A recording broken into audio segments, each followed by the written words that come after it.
here to our visit. Yeah. And All right. we're not gonna be there. Y'all ready? Right.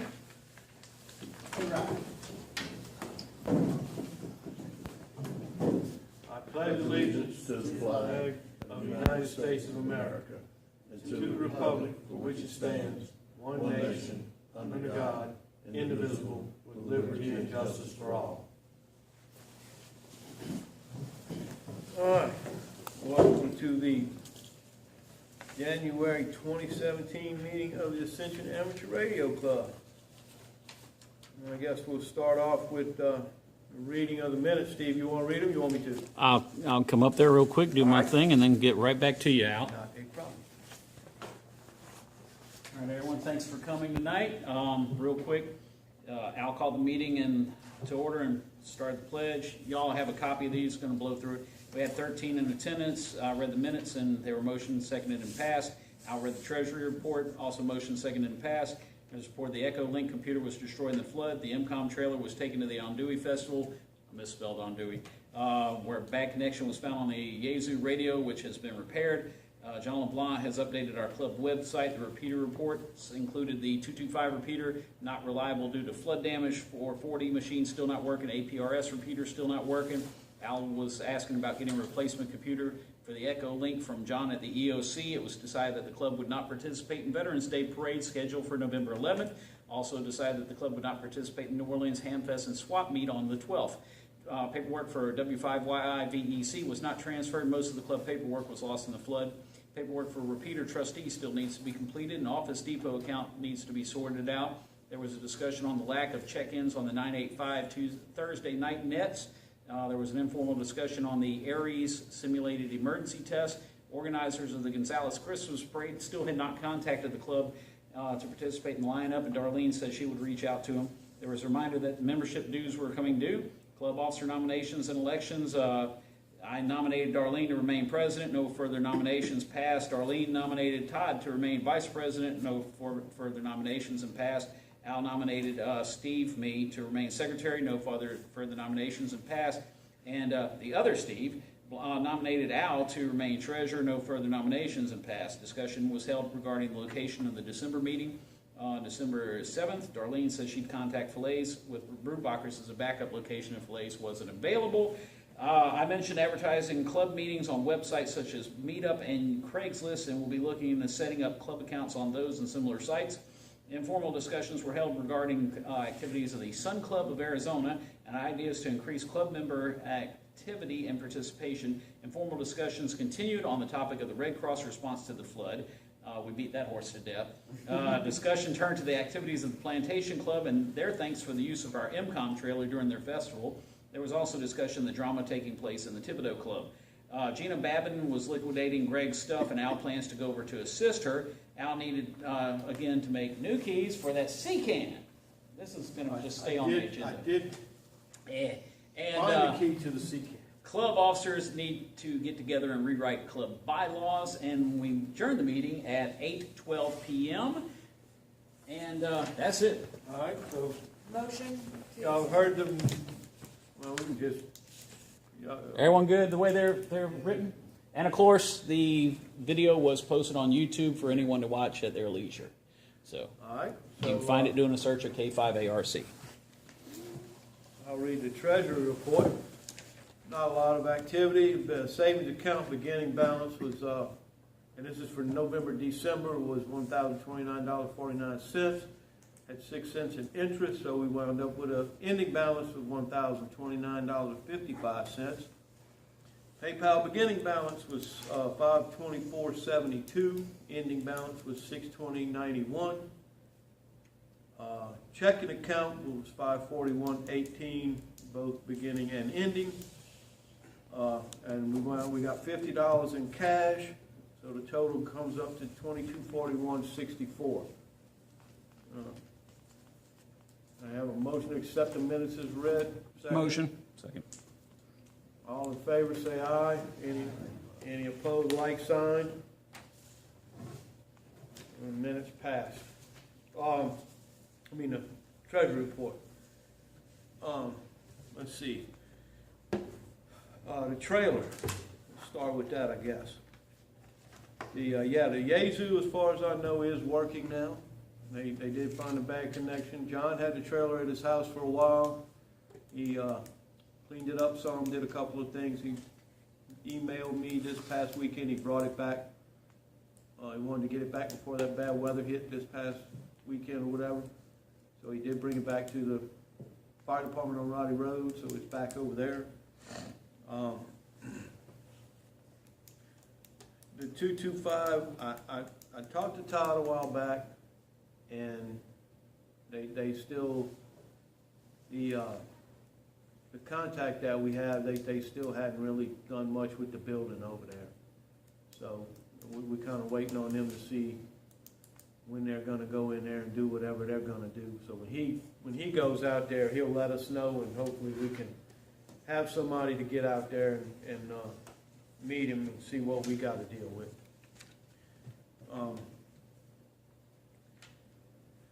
The repeater trustee paperwork is in the works.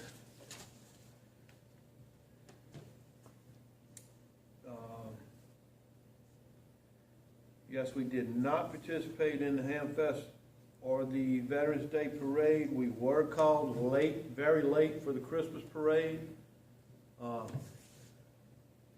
Wasn't much. What they had, 77 entries, I think. Yeah, we were up. So it wasn't much. Steve and I went out. We didn't really do a whole lot. We manned the one gate. It wasn't really much going on, to tell you the truth. I got out there, I worked at I saw the beginning, and next thing I looked up, Santa Claus was coming. Yeah, it wasn't much. I mean, that's the way I like it. huh? I'm on shift, that's the way I like it. I didn't realize the way some of the Gonzales Police Department has to work that. If they're on nights, they got to work all day overtime. Been there, done that too. But like I say, it wasn't a whole lot. Actually, the parade rolled at 1 instead of the normal 2. Yeah. And Steve and I left about, what, 10 to 1? Yeah. I mean, 12:30, everybody was lined up where they needed to be, and so it went really quick. Yeah, Normally we were... And I wondered if the flood had, things that people just didn't know. It did, because we saw quite a few of the organizations that normally have floats or whatever, they weren't in. You know, it was just too much for a lot of people. I think the Veterans Day Parade was affected too.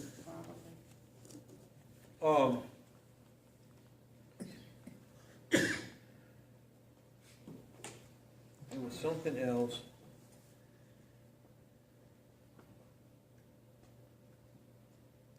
Scroll down the minutes and just check off things Yeah, as you I go. That's kinda easy. We did have the Christmas dinner at Yeah, we did Filet's. have the Christmas dinner at Filet's. It was, there was a light attendance there as well. I kind of figured it might be like this month, but being so close to the first, some people still out of town.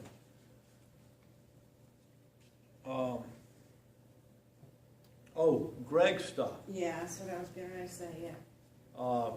Last Sunday, I went over to Greg's house. Gina and Eric were both there. It looks like he has a couple of radios that were, on the desk, still there. He's got some equipment, not a whole bunch of stuff. He never had a whole lot. There is a ton of coax and heliacs in his garage. And talking with Eric and Gina, they're probably going to sell his house, but they're giving themselves till spring to get everything cleared out where they can. It's not only in ham equipment, as a lot of you know, Greg was into photography for a long time.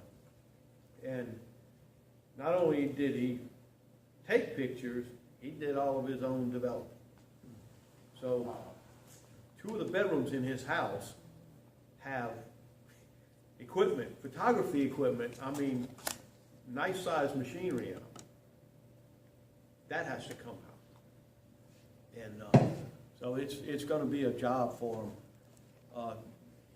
He's got probably, I think, 4 push-up poles on the back of the house. And So Eric asked if whenever they got ready, we could get some people and go take all that. They're probably just gonna donate it all to the club, except for maybe the radios, huh? Some of the equipment they can maybe sell. But most all the antennas and stuff, they're probably just gonna donate it all, the way it looks. So I told them that we try to get 3 or 4 guys or something to go out there, and it shouldn't be it's not like climbing a tower. It's a push-up hole on the side of the house. If I'm off, you can just let me know. So- I'll go with y'all hand. Now, he's got, If I'm off, I'll go. and I asked Eric to give me, a week or 2 notice, so we could, kind of get some people together. Greg's also got, I don't know how much Ron Tower. He's probably got 300 feet, at least. What? Ron 25 Tower. Run 25, lightweight tower. That I don't know what they're gonna do with. It's all horizontal, none of it's put up. All laying in the backyard. Means it's probably rusting? No, it's good. up off It's the up ground. ground. Yeah, well, he had it stacked up, Okay. but I don't know, I told him you can get maybe $25-30 a section. It's not real expensive stuff. Either way, we put the ads out to the local club, Yeah, see and that's who's, what I told him. I said, if y'all wanna sell it, we'll help you sell it. Whatever y'all wanna do, just let us know. We'll help you do what you gotta do. The only thing that he had that was current, he had an ICOM 9100. And, they're probably looking to sell that. Now, he's got a MFJ, I think it is, the 600 watt solid state amplifier. He's got that in the power supply, an auto tuner, a manual tuner, I believe, a good microphone. I think he's got a Heil for one of those radios, which he never used. The microphone, he always used a ham mic. He's got that boom mic sitting there, and several other little small pieces of equipment. So, like I say, the radio equipment itself is not a whole lot. What about HF antennas? I know he's got, his thing was building antennas, okay? So, yeah, he's got, for sure, he's got an OCF that he built, and I think it's got a 6-to-1 Ballon in it. And he's got a vertical that's up on a push-up pole. So it's not a full vertical, it's probably quarter wave 180 or something maybe. It's not real big. It might be a little bigger than that. It's not anything huge though. It's not like a ground mount vertical. But that was his big thing. He would build antennas, and that's he was retired, so that's basically was his hobby. He enjoyed it. He liked to research them and build them. He's got a beam in the backyard. It's probably a 6 meter. I'm not sure. It's about 8 feet off the ground. And it's I don't know, he's probably got maybe a 20-25 foot boom on it. It's a nice size beam. I didn't even really pay much attention to what it was. He's got several 2 meter antennas. He's got a Ringo Ranger that if somebody gets a hold of that, it is excellent. He did some modifications to it, and that thing's on maybe a 40-foot push-up pole, 30-foot push-up pole, and he talked on 2 meters. I mean, he could talk a long ways on that thing. He had it right. He actually, and it's still there, he tuned the drip edge on his house for HF. That's how you do it. Gutter antenna. And he used that for like, close to 80 meters or 40 meters or whatever. Sometimes he'd use that. So he was pretty good at all that stuff. He enjoyed it. Other than that, I mean, that's all I saw that he has. I know he has some stuff in a cabinet. he had like a big built-in entertainment center on one side, the bottom cabinet. He's got some stuff in there, but one thing I know that he had in there is, he's got an ICOM 746 Pro, but that's one that, it got struck by lightning and he never could get it fixed. He kept sending it back and it kept coming back and breaking, so he just bought the 9100. So whenever they give me a call or whatever, we'll let, we'll put it out on Facebook or whatever and Mass emails email. and, yeah. We'll let y'all know, and anybody wants to come give a hand, I imagine at that time, we'll probably load up all that coax and bring it to the CCAN. I have brought some stuff since the flood that was in my shed to the CCAN, so there's, I don't know how many feet of LMR 400 in there. I got a spool of that in there. There's, several other things, just some old CB equipment, some of Leo's daddy stuff. Yeah, the stuff, Yeah. because we were going to bring that To the Ham Fest. But we didn't get to ended go. up not going to the Ham Fest. So Speaking of we that, still have that. Mama said just write that letter, because I never picked that letter up. We can do that. Just write it to me. It's, Just like a donation letter. Yeah, and I have it written as, oh my, Just whatever. at my sister. That's that not I a problem. haven't We can do used that, bro. since. We can do that. Yeah, Not a problem. Then I'll just file it on my taxes. yeah, Yeah. I'll just rewrite it, yeah. I mean, it can't hurt you, to have donated. Yeah. Hadn't been out to the 440 machine to see what's going on with it. I need to, the guy's name is Trey, so, and I got his number from Chris a while back, so I need to get with him. Hopefully in a couple of weeks when we get the house straight, we'll start doing some of that.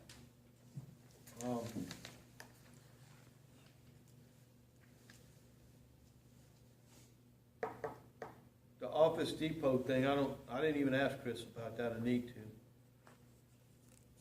Yeah, John got the website updated. Steve, do you know anything about how to get in the back of those things, and are you Back of what? What were we the talking about? websites? Like hack into and like Well, no, I mean, change them up? like admin stuff on the backside, Not really. I don't know. Tim, would you? Really? I don't know a bunch about that stuff. I know a little bit enough to get me in trouble. I can go in there and post a few things, but I have trouble.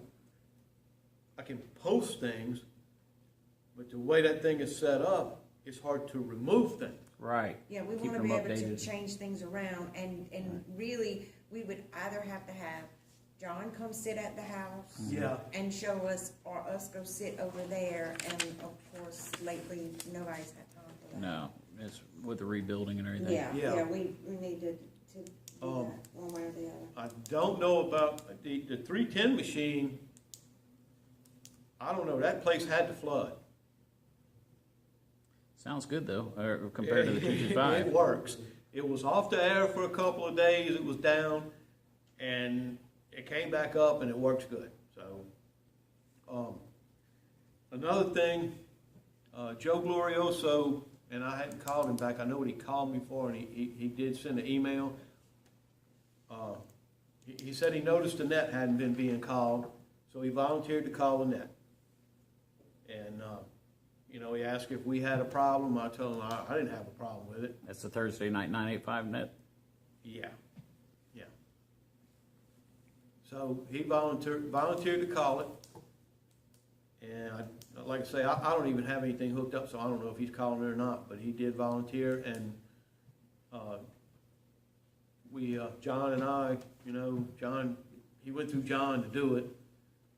And John sent me the email, and I told him, I don't have a problem at all. If somebody wants to call it, let them call it. Joe's gonna do it. Who's? Yeah.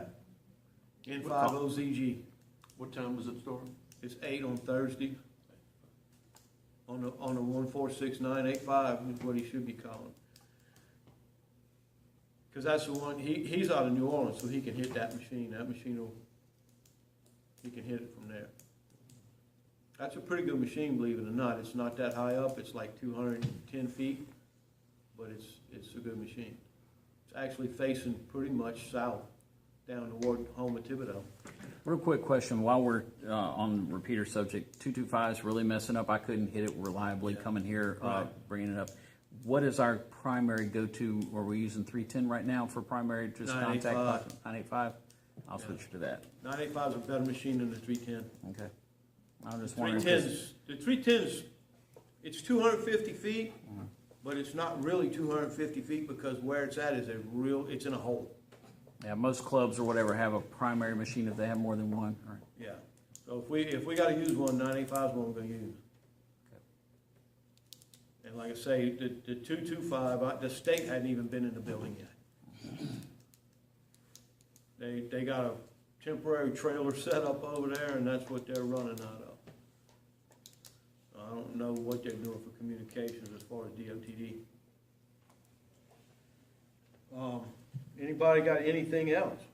Upcoming Ham Fest, I'm going to mention that Hammond has one.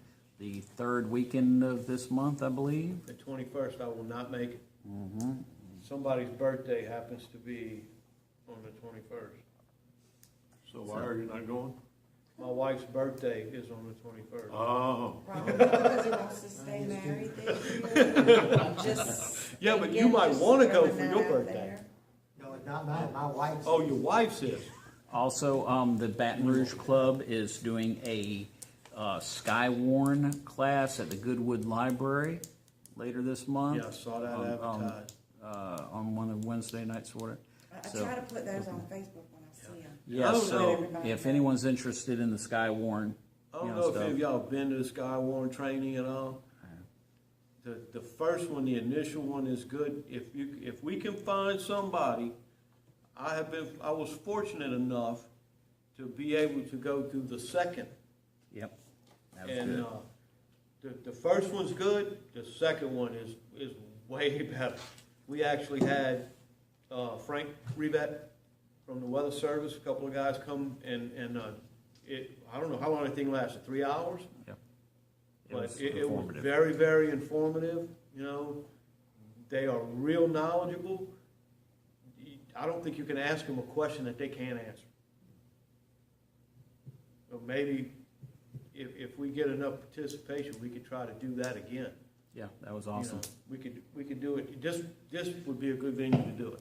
So I got a friend who's it's going to be on Tuesday night, and I got a friend who's wanting to become a ham. He's got a study guide, the Gordon West. He's going to try to take the classes there at the Goodwood Library, and both of us are going to go to the Skywarn. It'll be his first time. So I've been to the first one like 2 or 3 times. I mean, Yeah. I enjoy it. same here. You know. It's really good if you can make it. It's real informative. Another thing talking about that kind of stuff is your doggone it, NIMS training. If you're interested in it's a National Incident Management Service, and it's through FEMA. You can actually go online. The courses are free, and you can take the course, print your certificate. There's several courses. Steve's done. Which ones is it? I've done 80 of them. 100 through 700? 100, 200, 700, 800 is the incident command system is 100. Applying the incident command system is 200. National Incident Management System is 700, and the incident response framework is 800. There's a 400 too. What is that one?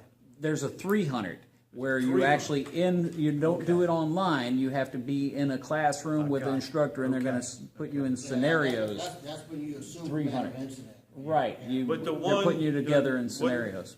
One thing that our OEP asked is that, and I say they ask, you're supposed to be, if you're going to operate radio, especially from the OEP, you're supposed to have at least your NIMS 100. Mm-hmm. So basically what Rick asked is that we go through that one, print the certificate, and get it to him. And they keep it on file. Also, we are a CERT team. And we want, if you have any chance at all, to go online to FEMA, look under their independent, this is all under independent study courses. You can find it just doing a search. And look for the CERT classes. There is the Introduction to Community Emergency Response Team, CERT, and then there's another one using CERT or putting CERT into it.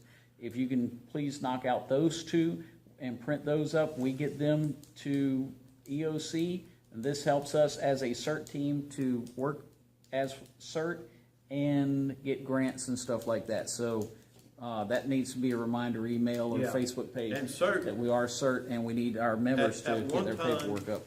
At one time, CERT was real big on grants. We got a lot of grant money from CERT. In the last couple of years, the grant money's pretty much dried up. Yeah. But they still offer the courses, and so it's not really anything too difficult, huh? Well, I've had some of the classes that you're talking about, and got certificates. You want to bring them in? That's fine. You know, That's fine. And we'll get them to Rick. Rick Weber's our OEP director. You know, he's actually a ham. They used to mail you the certificates once you graduated. Then they stopped and they'd send you a PDF email. Now they just send you a congratulatory email with an attachment or a link where you can go. And I found it easier is just to forward that email with that information to whoever you need it to. I need them from work, so I just forwarded the things to my chief, and he printed them up himself and stuck them in my file. AP Gov, huh? Yeah, that's something like this. AP.gov. I have to get but the email address for the OEP is on their website. All right. But FEMA, it says, congratulations, you passed this course. Here's a link to your certificate. See, when I did it, it was like, you same thing, Okay. and you printed your own certificate. Right. Also, in addition to that, we are a weather ready. You say it. Weather Ready Nation ambassadors for the National Weather Service. Right. NOAA, which is through NOAA, which is why the Skywalk classes would be nice. Yeah. And maybe pump that. Something else too, we don't generally, we've got some people in region, I say region 3 and up around the Hammond area that when weather comes through, they'll generally, the guys down in St. John Parish and the ones in the Hammond area, they'll pick up the nets. The 147000 machine is a good one in Hammond. One thing good about that machine,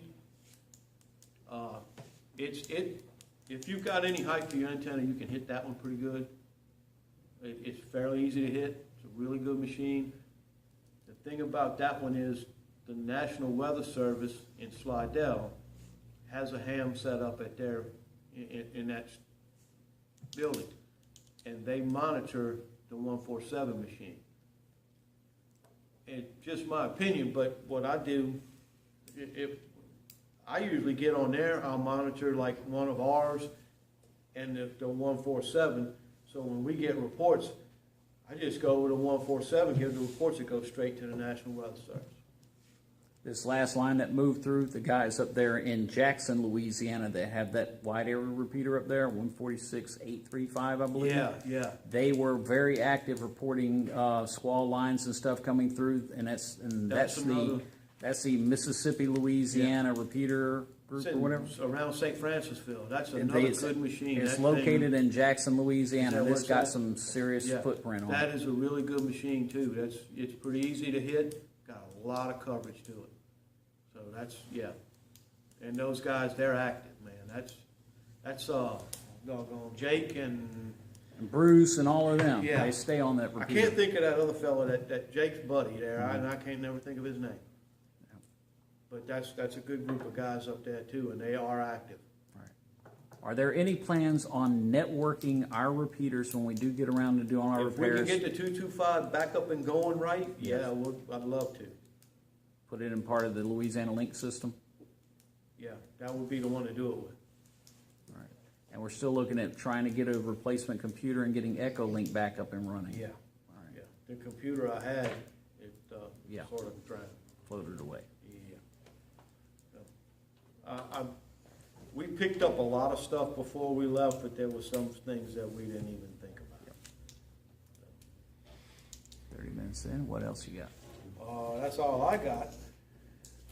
Anybody? Anybody? Anything else? Anybody got anything else? Feel free.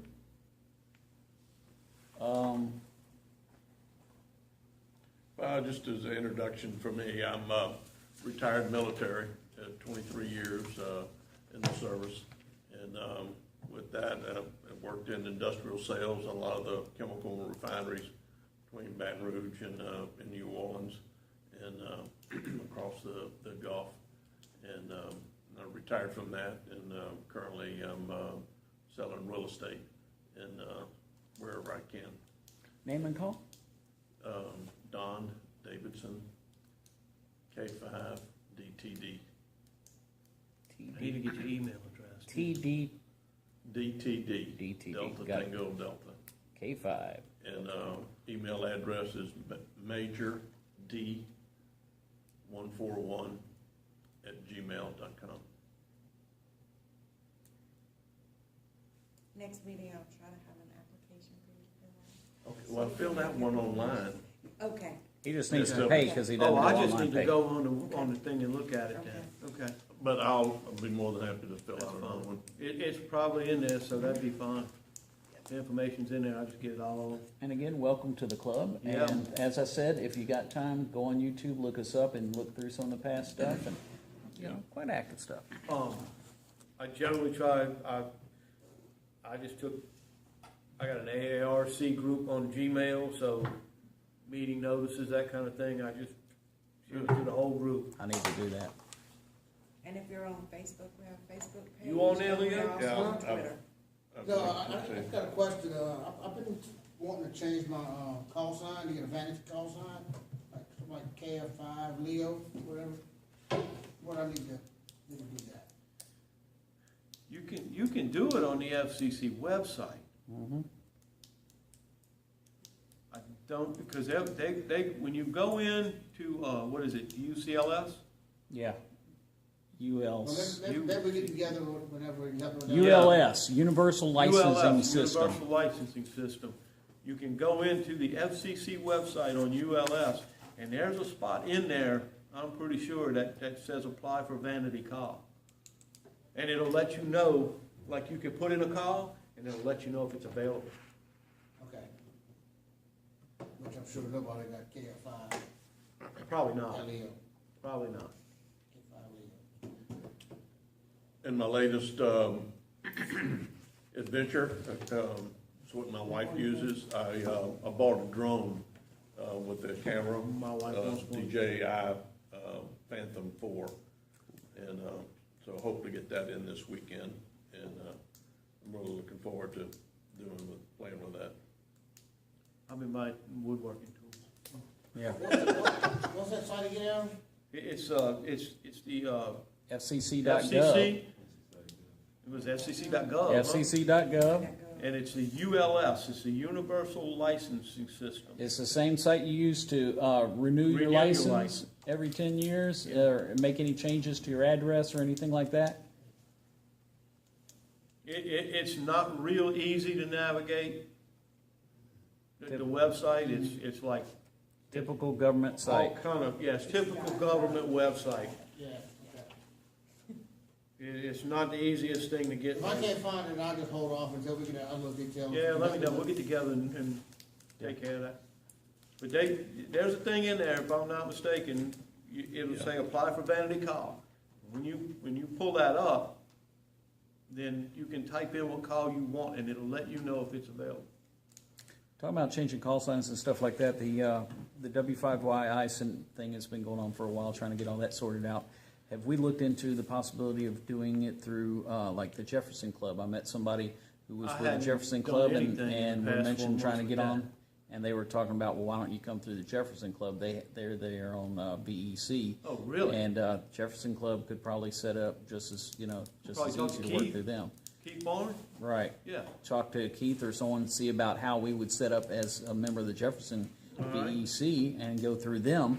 Might have less problem than going through W5YI. They get to, that's how they do their tests and are able to issue, call signs or information right out to the testees right away. I think I have his number somewhere. I think I got his phone number. I recommend that we, try to touch base with them, see if that's an Yeah. possibility. There's no reason we can't go back Well, with W5Y, but if, Jefferson Club wants to partner with us on this, I don't have a perfect. problem with that. I'm good with it too. No, I mean, that's, to me, I mean, you went through it when, you were here when we were going through that with the Livingston Club, and there was, we had invited certain clubs to do things, and some said yes, and some said no. But, I mean, the way I look at it, and I think everybody else here does, it's a whole lot better when you do things together, Right. A lot. And if it's 2 or 3 clubs, that's even better. A lot of them, they just have small politics and fiefdoms going on. Well, that's what it was at the time, Right. So, things have gotten better over there too, so. But, it's just like field day. I'd love for other clubs to come over here, or we go over there, or whatever. Be a great thing to do, get 2 or 3 clubs together and do field day. Because I mean, when you're not working, when it's field day, you're here. Yeah. But normally overnight, there's 2, maybe 3, 4 at the most. And that Sunday morning, people show up to take down, and that's pretty much it. Yep. Anybody got anything else? If no one else has anything else, Thank you. Al, I'd like to make a motion that we formally adjourn for the night. And of course, It's- Robert's rules say, It's not necessary. so we are adjourned. Thank you very much. Time 19:37.